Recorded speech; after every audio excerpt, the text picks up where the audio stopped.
ഇന്നലെ വൈകുന്നേരം നമ്മുടെ പയ്യന്നൂരേക്ക് ഒരു ഡ്രൈവ് ചെയ്തപ്പോൾ ശ്രദ്ധിച്ച കാര്യമാണ്, പല ആൾക്കാർ ലെയിൻ ചേഞ്ച് ചെയ്യുമ്പം ഇൻഡിക്കേറ്റർ ഇടുന്നില്ല. ഇൻഡിക്കേറ്റർ ഇടാണ്ടാണ് ലെയിൻ ചേഞ്ച് ചെയ്യുന്നത്. അത് തെറ്റായൊരു പ്രവണതയാണ്. നമ്മൾ ലെയിൻ ചേഞ്ച് ചെയ്യുമ്പോൾ ഡെഫിനറ്റ് ആയിട്ടും ഇൻഡിക്കേറ്റർ ഇട്ടിട്ട് മാത്രം ലെയിൻ ചേഞ്ച് ചെയ്യുക.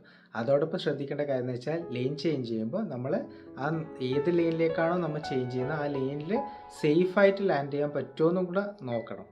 അല്ലാതെ പെട്ടെന്നൊരു വണ്ടി അവിടെ വരുന്നുണ്ട്, ആ സമയത്ത് നമ്മൾ ലെയിൻ ചേഞ്ച് ചെയ്തുകൂടാ. അത് മറ്റേ പിറകിൽ വരുന്ന വെഹിക്കിളിന് ഒരു ബുദ്ധിമുട്ടാണ്. പെട്ടെന്ന് ബ്രേക്ക് പിടിക്കേണ്ടി വരിക, പെട്ടെന്ന് അപകടം ഉണ്ടാവാൻ സാധ്യത ഉള്ളൊരു കാര്യമാണ്. അപ്പോൾ ലെയിൻ ചേഞ്ച് ചെയ്യുമ്പോൾ ശ്രദ്ധിക്കേണ്ട കാര്യം, ആദ്യം ഇൻഡിക്കേറ്റർ ഇടുക, മിററിലൊന്ന് നോക്കുക, ആ അപ്പുറത്തെ സൈഡിലെ വണ്ടിയൊന്നും വരുന്നില്ല, സേഫാണെന്ന് ഉറപ്പുവരുത്തുക. പിന്നെ ഒരു ഷോൾഡർ ചെക്ക് പോലും ചെയ്യുക.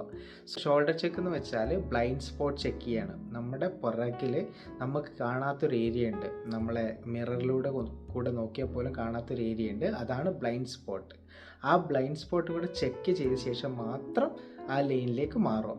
ഇൻഡിക്കേറ്റർ ഇട്ടതുകൊണ്ട് നമുക്ക് ആ ലെയിൻ ചേഞ്ച് ചെയ്യാൻ അധികാരമുണ്ട് എന്നല്ല അർത്ഥം.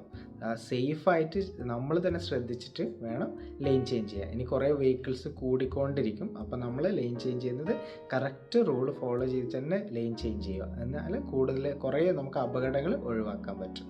ഓക്കെ.